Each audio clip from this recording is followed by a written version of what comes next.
Hello बच्चों, मैं KD sir आपका केडीएस क्लास ऑफिसियल में स्वागत करता हूं। मैं आशा करता हूं आप उस तरफ स्वस्थ होंगे, मस्त होंगे और मेरे साथ व्यस्त होंगे।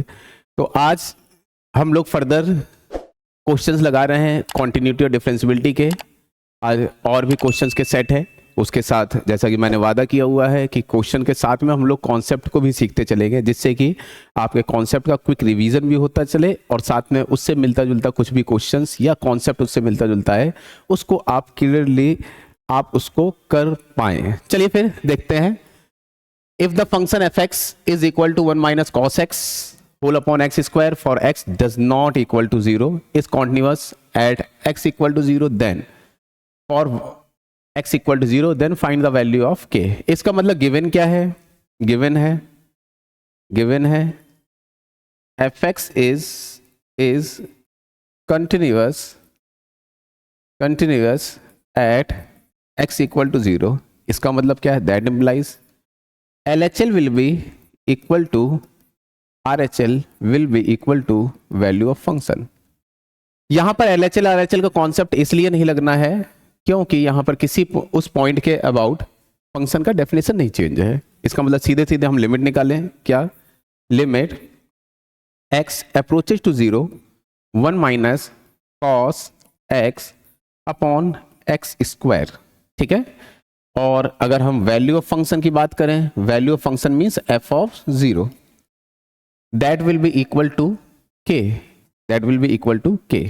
देखिए, जब कभी भी कॉस के साथ आप 1 देखो तो आपका टारगेट यही होना चाहिए कि कॉस के साथ लिखा हुआ 1 कैंसिल आउट हो जाए। कैसे? हाफ एंगल फॉर्मूला लगा करके। तो ये कैसे होगा? देखिए, limit x approaches to 0 1 minus 2 sine square x by 2 whole upon x square. ये और ये कैंसिल आउट हो जाएगा। ये क्या हो जाएगा? Limit x approaches to 0 plus 2 sine square x by 2 whole upon x square. और ये क्या हो जाएगा?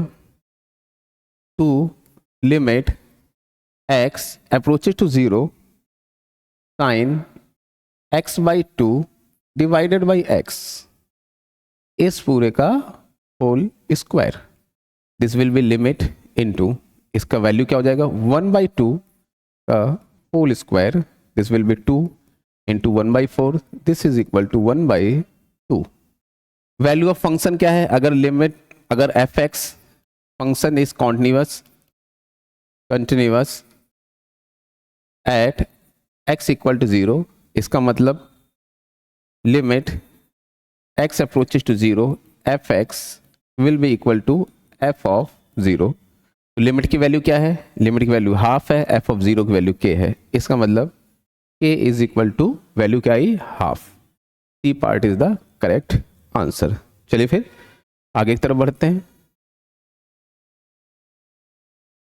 अगला क्वेश्चन है, if f x equal to x sine of 1/x, x does not equal to 0, then the value of function at x equal to 0 so that the function is continuous. फिर से वही बात यदि आपको याद होगा तो एक सीरीज थी, क्या कहीं भूल मत जाना, यादों में याद रखना, उसमें ये कॉन्सेप्ट आपको डिलीवर किया गया था और मैंने बोला था कि याद रखिएगा। क्यों? क्योंकि इसके ऊपर भूतकाल में बहुत सारे क्वेश्चंस आए हुए हैं। जेईई मेंस में, एनडीए में, बोर्ड में तो भर भर के आया है, थोक के भाव। ठीक है, आइए देखें तो इसको फिर से एक बार क्विकली करेंगे। क्या? F x equal sine 1/x, x does not equal to 0। चलिए देखते हैं। Limit x approaches to 0 x into sine of 1/x। बात समझने की कोशिश करेंगे। मैंने आपको बताया था, क्या अगर limit x approaches to 0 sine of 1/x है तो इसका आंसर डज नॉट एग्जिस्ट होगा। क्यों? क्योंकि इसकी वैल्यू -1 से लेकर के +1 के बीच में ऑसिलेट करेगा, ऑसिलेटिंग बिटवीन -1 से +1। -1 से +1 के बीच में वैल्यू इनफाइनाइट वैल्यू से एग्जिस्ट करती है, इसलिए हम ये नहीं बता पा रहे हैं कि इसकी वैल्यू होगी क्या। लेकिन एक बात बहुत क्लियर है कि वो वैल्यू -1 से +1 के बीच में ही ऑक्सीलेट कर रही होगी। इस वजह से हम यहां क्या आंसर लिखते हैं, डज नॉट एग्जिस्ट। मगर सुनिएगा, इस सवाल की खूबसूरती देखिए, ये वैल्यू इतनी क्या है, -1 से +1 के बीच में है, बिटवीन -1 से +1। इसका मतलब ये क्या होगा, एक फाइनाइट वैल्यू होगा। एक क्या होगा, फाइनाइट वैल्यू होगा। ये लिखा हुआ है बाहर x, ये लिखा हुआ है बाहर x, इसकी वैल्यू किधर जाएगी, 0 की तरफ जाएगी। इसका मतलब ये वैल्यू एक फाइनाइट वैल्यू है, ये वैल्यू एक फाइनाइट वैल्यू है जो कि -1 से +1 के बीच में लाई कर रहा है। इसके बाहर बैठा हुआ x की वैल्यू 0 की तरफ जा रहा है, तो दोनों का मल्टीप्लीकेशन जो होगा वो कहां चला जाएगा, 0 की तरफ। वो कहां चला जाएगा, 0 की तरफ। इसका मतलब इसके लिमिट की वैल्यू क्या होगी, 0 होगी। ठीक है, अगर function continuous at x equal to a है तो फिर बोला जा रहा है कि वो बताओ फंक्शन की वैल्यू क्या होगी। इसका मतलब फंक्शन की वैल्यू क्या हो जाएगी, 0। फंक्शन की वैल्यू क्या होगी, 0। ये बात मैं आशा करता हूं आपको समझ में आ गई होगी। एक तो ये डायरेक्ट हो गया, ठीक है।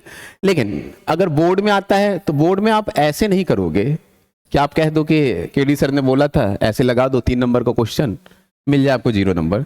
यहां पे देखिए क्या करोगे, LHL, limit x approaches to 0 minus f of x। यहां पे लिखोगे limit h approaches to 0 f of 0 minus h, this will be equal to limit h approaches to 0 sine of minus h sine of 1 upon minus h। तो इसका value क्या हो जाएगा, limit h approaches to 0, ये minus बाहर आएगा h और वो भी माइनस, दोनों मिलकर के बन जाएगा पॉजिटिव। ये 0 की तरफ जाएगा, ये -1 से +1 की तरफ जाएगा, this will be equal to 0। अब बात आएगी RHL की, बात आई RHL की, तो limit x approaches to 0 plus f of x, तो limit h approaches to 0 f of 0 plus h, 0 plus h। तो क्या हो जाएगा बेटा, limit h approaches to 0 h sine of 1 by h, sine of 1 by h। इसका मतलब फिर से वही बात, इसकी वैल्यू -1 से +1 के बीच में ऑक्सीलेट करेगा। ये वाली जो वैल्यू होगी वो कहां जाएगी, 0 की तरफ लेकर के जाएगी, और ये 0 की तरफ जाएगी, और ओवरऑल वैल्यू कहां चली जाएगी, 0। अगर ये फंक्शन कॉन्टिन्यूअस होना है तो LHL should be equal to RHL and this should be equal to f of 0। और जो कि बोल रहा है कि वो फंक्शन कॉन्टिन्यूअस है, इसलिए इसका वैल्यू का आंसर 0 होगा। चलिए फिर देखते हैं, फर्दर आगे की तरफ बढ़ते हैं। बहुत खूबसूरत सवाल, let fx equal to greatest integer of x cube minus 3 where greatest integer x, where greatest integer x, where greatest integer x, the greatest integer function is then the number of points in the interval 1 to 2। Interval देखो open है। where function is discontinuous, where function is discontinuous मतलब जहां पर function discontinuous है उसके numbers बताने हैं। हम लोग पॉइंट भी बता देंगे, समझना, बहुत बहुत इंपॉर्टेंट कॉन्सेप्ट है। फिर से वही बात, आपको याद होगा सीरीज में, यादों में याद रखना, कहीं भूल मत जाना, उसमें ये डिस्कस है, उसमें ये बताया गया था कि कहां पर डिस्कॉन्टिन्यूअस। लेकिन फिर भी यादों का क्या है, आदमी भूलना एक अच्छी बीमारी है, तो आप भूल ही गए होंगे। लेकिन चलिए फिर से एक बार रिकॉल कराते हैं। मैंने आपको बताया था कि greatest integer x is discontinuous, क्या, is discontinuous at x equal to integer. इसका मतलब कोई भी ग्रेटेस्ट इंटीजर x है वो डिसकॉन्टिन्यूअस होगा कहां पर, अपने इंटीजर पर। कोई भी इंटीग्रल वैल्यू ले लोगे वहां पर फंक्शन डिसकॉन्टिन्यूअस होगा, वहां पर डिसकॉन्टिन्यूअस होगा कहां पर, इंटीजर पे। इसका मतलब यदि हम कहें क्या sir greatest integer of fx, हाँ होगा, is also discontinuous, is also DC at fx is equal to integer। इसका मतलब जब कभी भी ग्रेटेस्ट इंटीजर के अंदर कोई भी फंक्शन होगा और वो फंक्शन जिस x के लिए उसकी वैल्यू इंटीजर होगी उस जगह पर वो फंक्शन डिसकंटीन्यूअस होगा। इसका मतलब is also discontinuous at fx equal to integer, fx equal to integer. इसका मतलब ये जो है, ये अगर फंक्शन fx है x क्यूब माइनस 3, हमको देखना पड़ेगा कि x क्यूब माइनस 3 इस के लिए कितना इंटीग्रल वैल्यू ले रहा है। जहां पर वो उसकी वैल्यू इंटीजर होगी वहां पर फंक्शन क्या हो रहा होगा, डिसकंटीन्यूअस होगा, फंक्शन में टूट फूट होगा, उसके बीच में ब्रेकेज होंगे, उसके बीच में जंप होगा। तो हमको नंबर ऑफ पॉइंट्स देखना है। तो सबसे पहले हम लोग देखते हैं, क्या देखते हैं, greatest integer x cube minus 3। इसका मतलब ये वाला फंक्शन जहां जहां इंटीजर लेगा, जितना इंटीजर वैल्यू होगा वहां पर फंक्शन डिसकंटीन्यूअस होगा। चलो फिर देखते हैं। अगर हम बात करें, x दिया है 1 से 2 के लिए, यहां दिया हुआ है, ये मैं अपनी तरफ से नहीं ले रहा हूं क्योंकि क्वेश्चन में दिया हुआ है। अगर बात करें x क्यूब कहां से कहां लाई करेगा, 1 क्यूब से लेकर के 2 का क्यूब तक। इसका मतलब x क्यूब की वैल्यू क्या होगा, 8 से लेकर के 1 तक। x क्यूब माइनस 3 क्या होगा, 8 माइनस 3 ग्रेटर देन 1 माइनस 3। इसका मतलब दिस इज इक्वल टू -2 से -2 to x cube minus 3 less than कितना, 5। इसका मतलब यदि इसकी बात करो, यदि ये fx है तो fx कहां से कहां लाई कर रहा है, fx लाई कर रहा है -2 से +5 के बीच में। इसका मतलब fx की वैल्यू, जितना fx इंटीजर हो रहा होगा, जितना fx इंटीग्रल वैल्यू ले रहा होगा, वहां पर ये फंक्शन डिसकंटीन्यूअस होगा। तो देखेंगे fx कहां कहां इंटीग्रल हो रहा है। fx की वैल्यू क्या क्या आ रही है, देखो fx की वैल्यू -1 से 2। तो फिर देखिए ये नंबर लाइन बना लेते हैं, उससे ज्यादा समझ में आएगा। देखो कहीं -2 यहां होगा, -1 0 1 2 3 4 और लास्ट वाला 5। ये तो लेंगे नहीं क्योंकि ये ऑलरेडी एक्सक्लूडेड है। ये क्या है, ऑलरेडी एक्सक्लूडेड है। इसका मतलब -1 पे fx जब -1 हो रहा तो डिसकंटीन्यूअस, 0 पर, 1 पर, 2 पर, 3 पर और 4 पर। यहां पर फंक्शन क्या है, यहां पे फंक्शन क्या है, डिसकंटीन्यूअस है। क्या है, डिसकंटीन्यूअस है। इसका मतलब -1 पर x की वैल्यू कुछ और हो रही होगी, फंक्शन की वैल्यू -1 0 1 2 3 4। जब फंक्शन की वैल्यू ये इंटीजर हो रही है तब फंक्शन क्या है, डिसकंटीन्यूअस। तो उसने पूछा है number of points. Number points क्या हो गया, 1 2 3 4 5 एंड 6। ठीक है भैया, 3 3 6, ठीक है। तो part is the correct answer. बात समझो। यदि बात की जाए, एक सवाल ये आपके लिए है, वो बात क्या है सुनना। यदि इस जगह यही इंटरवल 1 to 2 होता और क्लोज इंटरवल होता, तो ये बताओ क्या नंबर ऑफ पॉइंट्स पर इफेक्ट आता, क्या इसमें बदलाव आता, क्या नंबर ऑफ पॉइंट्स बदल जाते या वही रहते हैं। तो इसका जवाब आप कमेंट में दे सकते हैं कि सर यदि ये ओपन इंटरवल की जगह क्लोज इंटरवल हो जाता तो इस सवाल पे क्या असर पड़ता, नंबर ऑफ पॉइंट्स पे क्या असर पड़ता है, ये आप लोग बताएंगे। चलिए फिर फर्दर हम लोग आगे बढ़ते हैं। मुझे आशा है बात समझ में आ गई होगी। The point of the discontinuous of the 10x। जैसे ही सवाल देखता है बच्चा उछलने लगता है।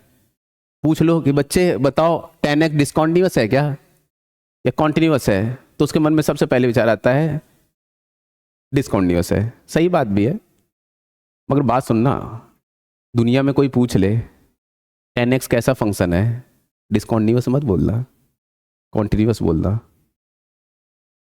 अब इस पे तो हाहाकार मचा दोगे आधे लोग सर ऐसा कैसे, सभी लोग कहते हैं 10x डिस्कॉन्टिन्यूअस है क्योंकि ब्रेकडाउन है। मैं बिल्कुल इसका मैं जिम्मेदारी ले रहा हूँ, मैं जो बोल रहा हूँ 10x अगर कोई दुनिया में पूछे, कोई भी दुनिया में पूछे कि 10x कैसा फंक्शन है तो बोलोगे कंटिन्यूअस। मगर यदि कोई पूछ ले ये बता फंक्शन डिस्कॉन्टिन्यूअस है क्या, 10x कहाँ डिस्कॉन्टिन्यूअस है, सवाल बदल गया है।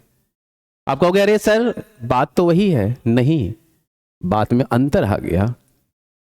सुनना, जब कभी भी कॉन्टिन्यूटी की बात की जाती है तो उसके डोमेन में की जाती है, डिसकॉन्टिन्यूटी की बात की जाती है तो उसके डोमेन में तो की ही जाती है, साथ में एक ऐसे पॉइंट पे की जाती है जो तो खुद डोमेन में नहीं होता, मगर उसका एटलीस्ट एक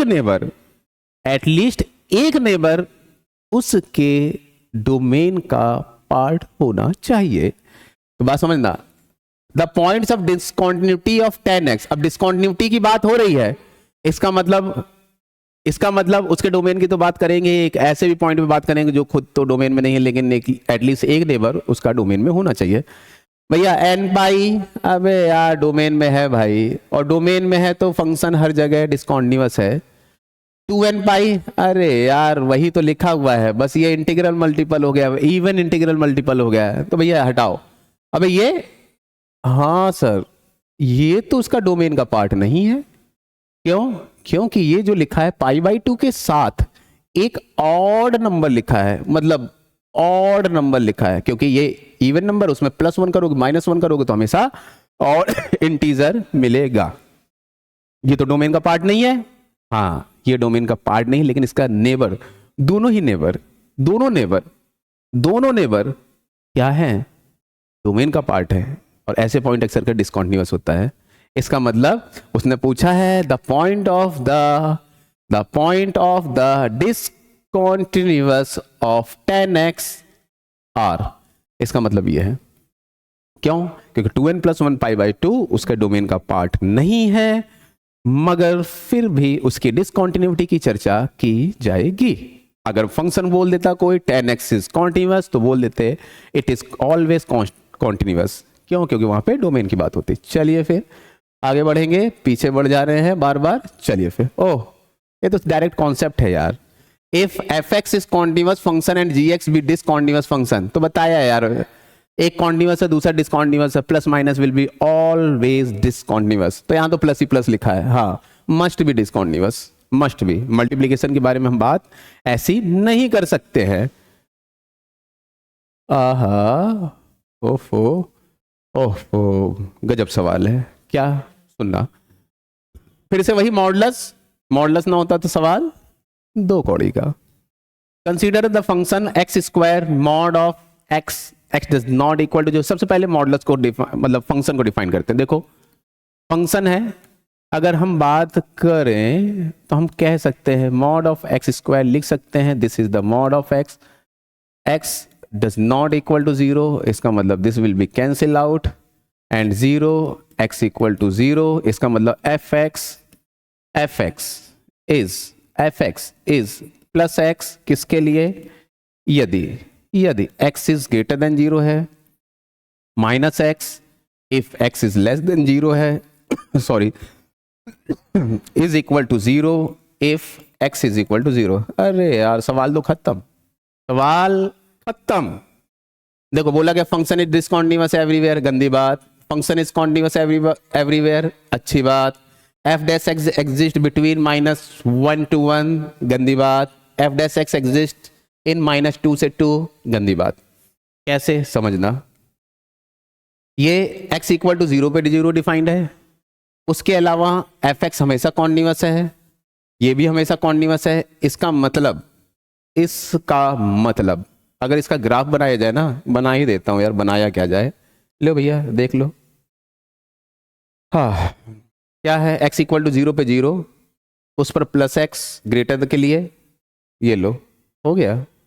और ये फंक्शन जो है वो क्या है, नॉन डिफरेंशिएबल पॉइंट है। ये क्या है, नॉन डिफरेंशिएबल पॉइंट है।